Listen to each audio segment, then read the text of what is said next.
السلام عليكم ورحمة الله وبركاته، ازيكم يا حبايبي عاملين ايه؟ يا رب تكونوا بخير وفي أحسن حال يا رب. معاكم سلوى الصديق لفرش العرايس. قبل ما نبتدي الفيديو يا ريت نصلي على الحبيب المصطفى صلى الله عليه وسلم.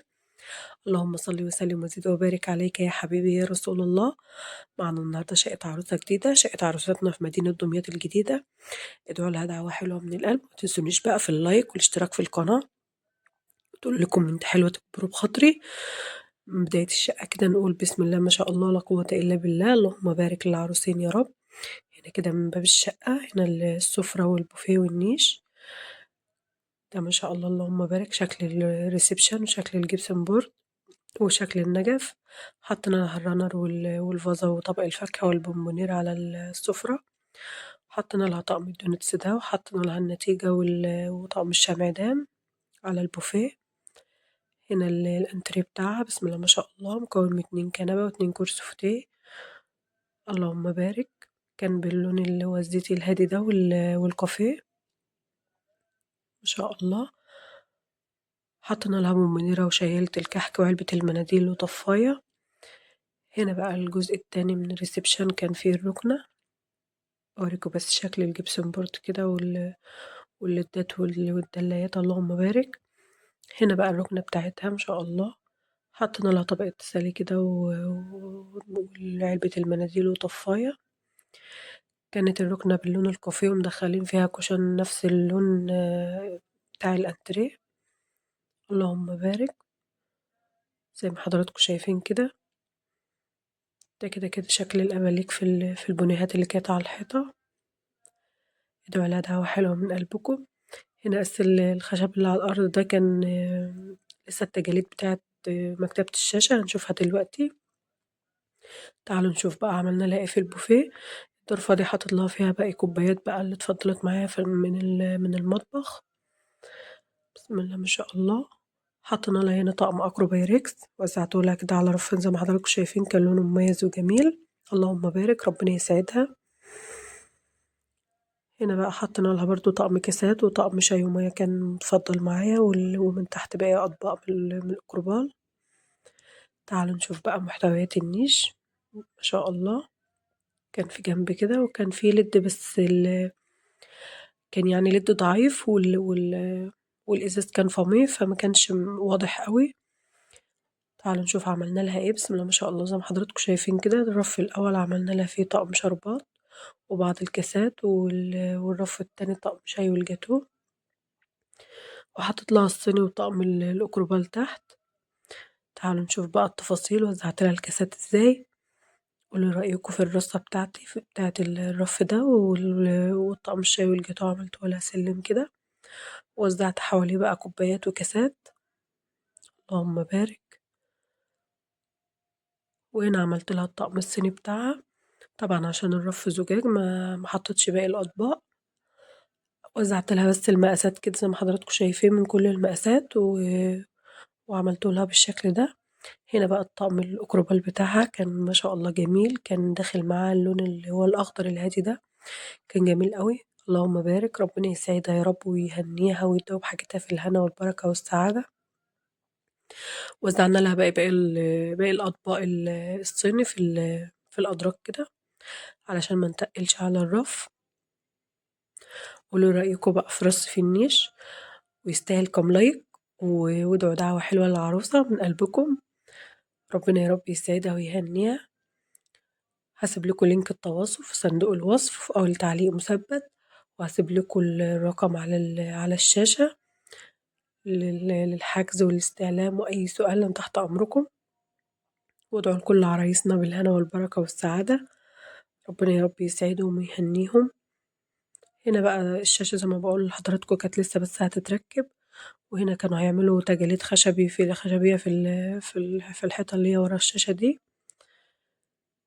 فعشان كده بس دي كانت آخر حتة وكنا بس لمين السجادة في جنب. هنا بقى غرفة النوم الماستر بتاعتها اللهم بارك. ما شاء الله. كان متنجدة كده الجوانب والظهر.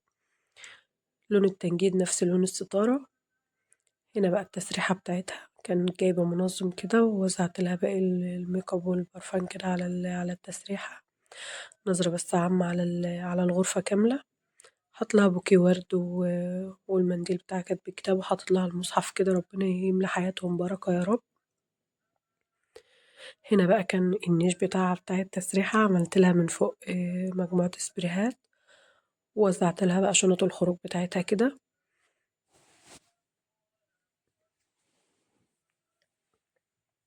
الأدراج بقى وزعنا فيها باقي إكسسوارات وباقي كريمات وحاجات من دي. الدرج ده عملنا للتوك، باقي الحاجات الخاصة بتاعتها ما شاء الله. الدولاب بقى سيبنا الرف ده للعريس، والضرفة بقى اللي في النص دي كانت برضو زجاج شفاف، عملنا لها بقى اللبس الشتوي بتاعها من فوق والصيفي من تحت، لأن احنا برضو كنا في موسم الصيف، كان لسه بدري على الشتا. اللهم بارك زي ما حضراتكم شايفين. قولوا رأيكم في الدولاب في الكومنتات. ربنا يا رب يسعدها وتدوم حاجتها في الهنا والبركة والسعادة. متنسوش لايكات كتير في كل مكان. هنا بقى عملت لها المفروشات بتاعتها ملايات من فوق كده زي ما حضراتكم شايفين، ومن تحت بقى فوط استعمالها وكوفيرتا، واللبس بقى الخروج بتاعها متعلق. هنا العسكري بتاعها حطيت لها عليها الطرا وبعض الحاجات كده زي ما حضراتكم شفتوا. دي كده كان شكل السجاد بتاعها. اللهم بارك. تعالوا بقى نخرج نروح على غرفة الأطفال. بسم الله ما شاء الله. كان اللون بقى بتاع الستاير والعفش كان اللي هو الرمادي. اللهم بارك. ده كان شكل السقف، وبرضه كانت الستارة نفس لون التنجيد بتاع السراير، كانت بالشكل ده. اللهم بارك. كل حاجة رقيقة وكل حاجة مختارة بعناية وذوقها قمر زيها، ربنا يسعدها يا رب. هنا بقى الدولاب بتاع عروستنا، عملت لها رفين كده ملايات، وعملت لها هنا مفرش قطيفة، ومن تحت كوفرتة اتنين كوفرتة كبير يعني، من تحت خالص بطانية. عملت لها بقى الضرفة اللي في النص فوط زي ما حضراتكم شايفين كده. اللهم بارك. عملت لها رفين فوط، وعملت لها الاتنين لحاف الأطفال، وفي النص دفاية لايقة معاهم. اللهم بارك. جايبة الحفا الأطفال نفس لون التنجيد بتاع السراير. هنا عملت لها اتنين مفرش القطيفة بتوع الأطفال، واتنين كوفرت أطفال ودفايات بقى في الرف ده ما شاء الله اللهم بارك، وبطاطين أطفال تحت. وزعت بقى زينت بالفوط الأطفال دي. قولوا رأيكم في رص المفروشات، واستاهل كام لايك. اللهم بارك. فرشنا لها المفرش السوفت التركي على السراير. تعالوا بقى نشوف باقي التفاصيل بتاعة الشقة. لايكات كتير يا حبايبي عشان أعرف إن الفيديو عجبكم، ودعوة حلوة من القلب كده، ولكم بالمثل. هنا بقى الستارة دي بتدخلنا على الحمام والمطبخ. هنا كده شكل المطبخ بسم الله ما شاء الله. اللهم بارك. البوتاجاز كده كان في الأول،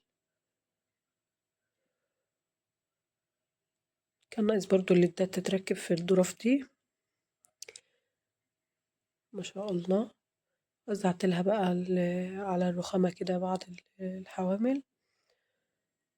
هنشوف كل التفاصيل مع بعض. ده كده كان شكل الجبسون بورد بتاع المطبخ. مصورة لكم بقى على رواقة. ادعولي دعوة حلوة من القلب. هنا الأرفف دي كانت ديكورية كده، وزعت لها عليها اللهم بارك، جايبة كمية مجات وزعتها لها عليها، بس ما ينفعش ان انا اعمل طبعا كوفي كورنر، يعني احط لها الكاتل والكلام ده تحت علشان هو قريب للبوتاجاز. فحطيت طقم التوابل وطقم التوزيع وعلبة المناديل والزياتة، لا طقم الصواني ده وطقم سكاكين في الكورنر كده.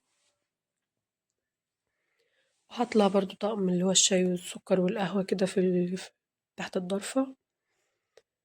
هنا بقى كانت الناحية التانية واحدة كده عاملين فيها الميكرويف والفرن، ووحدة الأدراج والتلاجة. شوف كل التفاصيل. الضرفة بقى الأقرب للبوتاجاز طبعا كان في مكان للأنبوبة، والناحية التانية بقى كان في رف كده كبير، وزعتلها بقى من قدام كده الحاجات اللي هي تستعملها يومي، المقالي الصغيرة بقى والحاجات دي، وحطيت من جوه بقى صواني ألمونيوم بجميع المقاسات، كل حاجة باينة زي ما حضراتكم شايفين، طقم علبة الزيت وطقم تلاجة ستيل، ومن تحت كده الخزين بتاعها. اللهم بارك. هنشوف بقى ضلفة النيش الأولى عملنا لها فيها ايه. بسم الله ما شاء الله. عملنا لها طقم خشاف كده بطبقه، من فوق بقى الرف اللي فوق خالص عملنا طقم مية كده وزينا بالفناجين دي، وعملنا هنا طقم كاسات ألوان وعلى الجنبين حاجات سادة، والرف ده عملنا كاسات سادة، ومن تحت بقى الطقم الجيلي زي ما قلت لحضراتكم، وزينت بالفناجين دي وزعتها كده على الأرفف. بسم الله ما شاء الله. قولوا رأيكم كده في قطعة النيش الأولى. هطلع يعني استعمالها وتقديم الضيوف قريب لإيديها. عملت لها طقم الخشاف ده وطقم شاي ومية، هنا لبانة وبراد وطقم كنك جرانيت من فوق زي ما حضراتكم شايفين كده. بسم الله ما شاء الله. الضرفة بقى اللي جنبها عملناها للأجهزة، عملنا من فوق العجان والقطاع بتاع البطاطس وطقم التوابل ده اللي هو كان زيادة، وعملنا من تحت بقى خلاط هاند بلندر والكبة قريب لإيديها اللي هتستعمله يومي. هنا بقى الرشاقة بتاعتها بسم الله ما شاء الله، حطيت لها طقم عشا وطقم شاي ومية وقهوة زي ما انتم متعودين. هنا كان شكل طقم العشا، كان لونه جميل اللهم بارك.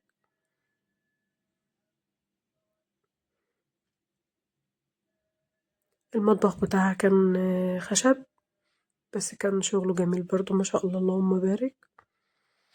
هنا الضرفة دي عملت لها الرف اللي تحت العلب الخزين كده زي ما حضراتكم شايفين، من تحت من فوق بقى صواني الفرن الألمونيوم الزيادة، حطيت لها جزء جنب البوتاجاز زي ما شفتوا، وجزء وبقية الصواني هنا. الضرفة دي بقى عملت لها الشفشق اللي باللون الأزرق ده، ومعاه كاسات وكوبايات، ومن فوق برضو شفشق مية، ومعاه برضو كوبايات مية وكوباية شاي والسكرية دي. اللهم بارك. هنا بقى عملت لها طقم المشروبات، طقم قهوة وصينية، طقم صواني ستيل. قطعة النش التانية بقى حطيت لها فيها باقي الكوبايات، بما انها ناحية يعني جوه، حط لها فيها الحاجات المكررة والحاجات اللي هي مش هتستعملها دايما. الأرفف ما كانتش عميقة، فأنا حبيت يعني ايه أحط على قد ما أقدر، علشان اللهم بارك حاجتها كانت كتير. بالمناسبة هي عروستنا بنوتة وحيدة، ربنا يبارك لها ويسعدها يا رب، ويرزقها الذرية الصالحة عاجلا غير آجلا يا رب اللهم آمين. هنا كانت الغسالة بتاعتها فوق أوتوماتيك، كانت على الرخامة كده يعني على قطعة مرتفعة عن الأرض. هنا بقى الظرف اللي تحت هتلاقي طقم سكاكين كده قريب للحوض برضو، والضرفة دي عملتها لها العلب التلاجة كلها اللهم بارك، وصواني العشاء وصواني التقديم والبلانشات، وبعض أطباق الغسيل، غسيل الفاكهة وكده الأطباق الصغيرة والمصافي. هنا بقى الضرفة اللي جنبها كانت اللي تحت الحوض، حطينا بقى الباسكت وبعض المنظفات. هنا المنظفات اللي هي تستعملها للغسالة قريبة للغسالة. الضرفة التانية بقى حطيت لها باقي علب غسيل الخضار والفاكهة، وأطباق البلاستيك الصغيرة والكبيرة الناحية التانية زي ما حضراتكم شايفين كده، الأطباق الكبيرة والصغيرة والستيل والبلاستيك. اللهم بارك المساحات كانت حلوة. هنا زي ما حضراتكم شايفين كده عملت لها حط لها شايلة معالق كده على جنب الحوض، نظرة عامة كده على شكل المطبخ.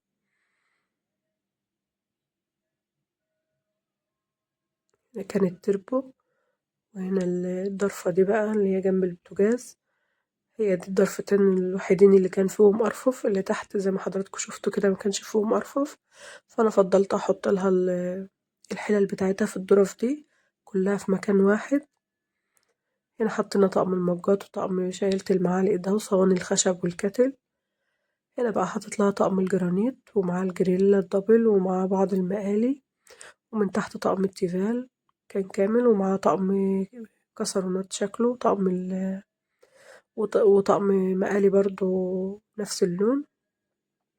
ومن فوق بقى رفعتلها الطقم الستيل الحلل الكبيرة من فوق، حطيت معاهم طقم كنك، ومن تحت باقي الطقم بقى ومقالي ستيل وبرادات، وجمعتلها كل الستيل في الضرفة دي. بسم الله ما شاء الله. هنا التلاجة بتاعتها كانت وايت ويل.